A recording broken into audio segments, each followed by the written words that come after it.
Welcome to stone dictation. Dictation 5 second बाद शुरू होगा। Ready start.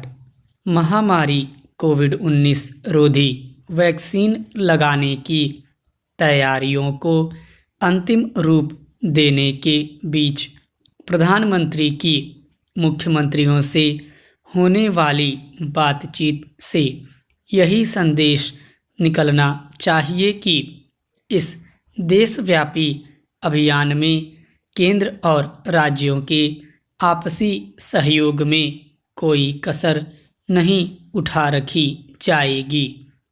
ऐसा कोई संदेश तभी निकलेगा जब इस अभियान के संचालन में दलगत राजनीतिक हितों को आड़े नहीं आने दिया जाएगा।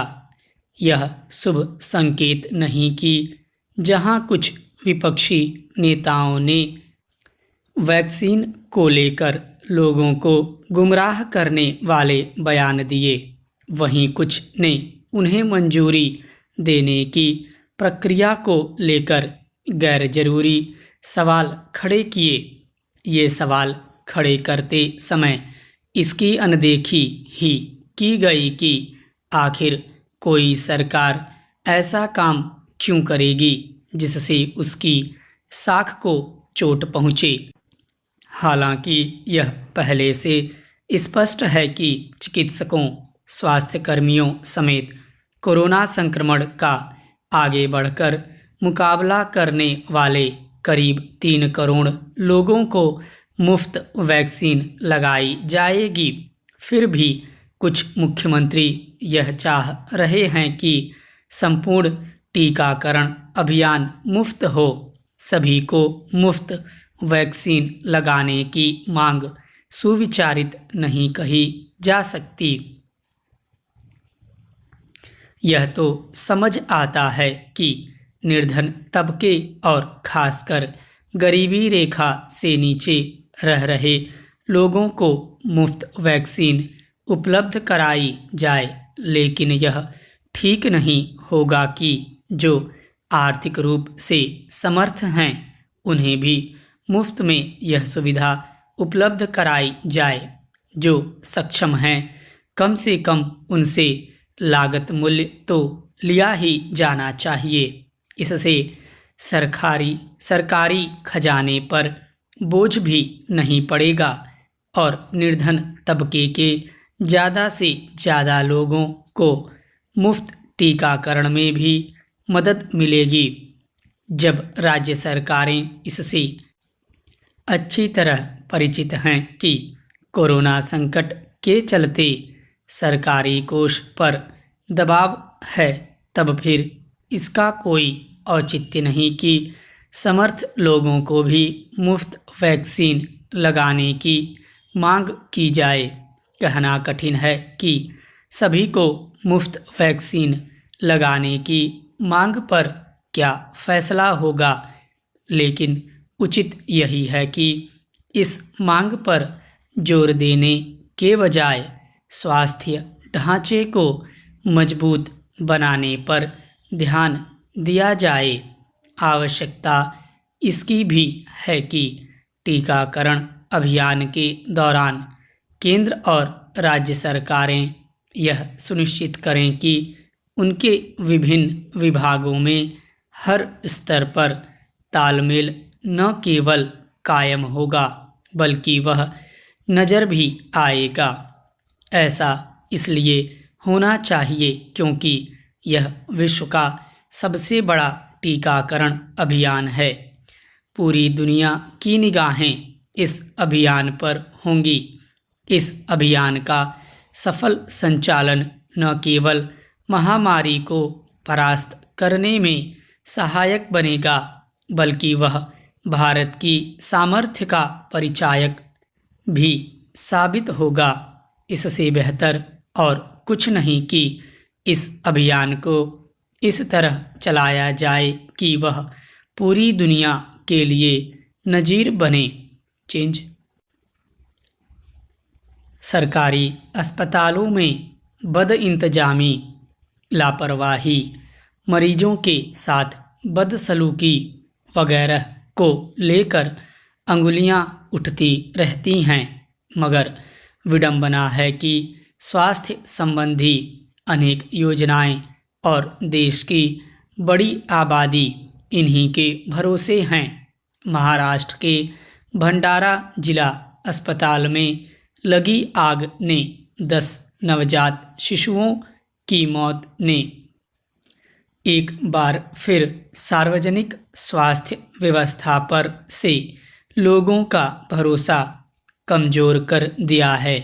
इस अस्पताल के बच्चों की विशेष देखभाल के लिए बने कक्ष में 17 बच्चे भर्ती थे।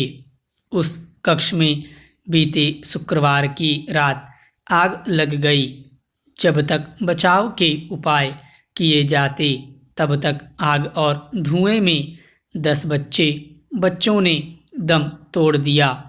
7 बच्चों को बचा लिया गया। अनुमान है कि बिजली के तारों के आपस में जुड़कर जल उठने की वजह से आग लगी होगी। यह पहली घटना नहीं है जब इस तरह आग लगने या उपकरणों में खराबी आने के चलते नवजात शिशुओं को जान गंवानी पड़ी। अनेक अस्पतालों में ऐसी घटनाएं हो चुकी हैं। बिहार और गुजरात यहाँ तक कि दिल्ली के कुछ अस्पतालों के पालनाघरों में उपकरणों में खराबी की वजह से कई बच्चों के मारे जाने के उदाहरण हैं। सरकारी अस्पतालों में रखरखाव संबंधी गड़बड़ियां आम हैं। इसकी मुख्य रूप से 2 वजहें हैं। एक तो उनमें रखरखाव और नए उपकरणों की खरीद आदि के मद में पर्याप्त धन का न होना। इसके चलते पुराने और लगभग अनुपयोगी हो चुके उपकरणों को जैसे तैसे सुधार कर काम चलाया जाता है। बिजली उपकरणों के मामले में भी यही कारण प्रमुख होता है।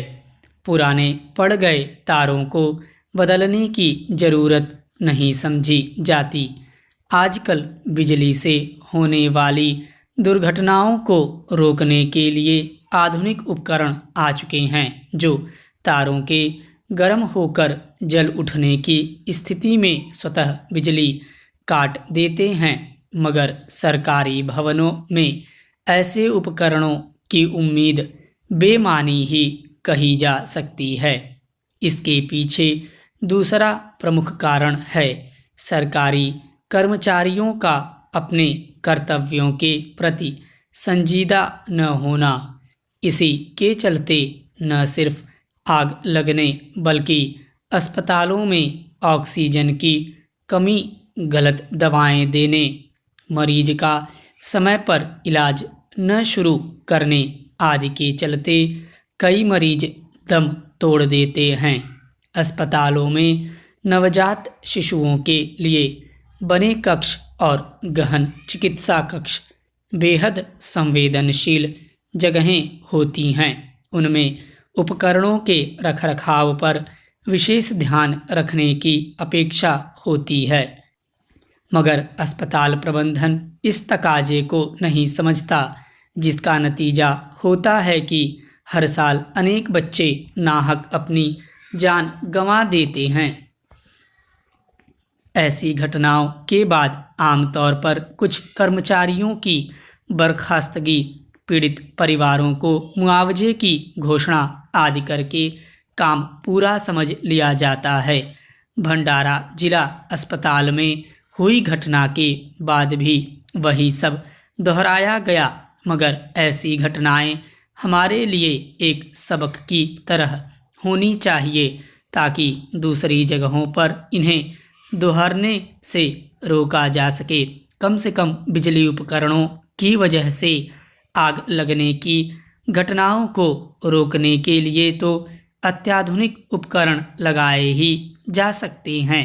जब भी ऐसी घटनाएं होती हैं तब बार बार रेखांकित किया जाता है कि सार्वजनिक अस्पतालों के कर्मचारियों को संवेदनशील और उत्तरदायी बनाया जाना चाहिए। इसके लिए केवल कठोर दंड उपाय नहीं हो सकता, उनके नियमित प्रशिक्षण की भी जरूरत है, वरना इस तरह अपने नवजात शिशुओं को खोकर बिलखते लोगों का दर्द उन्हें शायद कभी महसूस नहीं होगा। स्टॉप।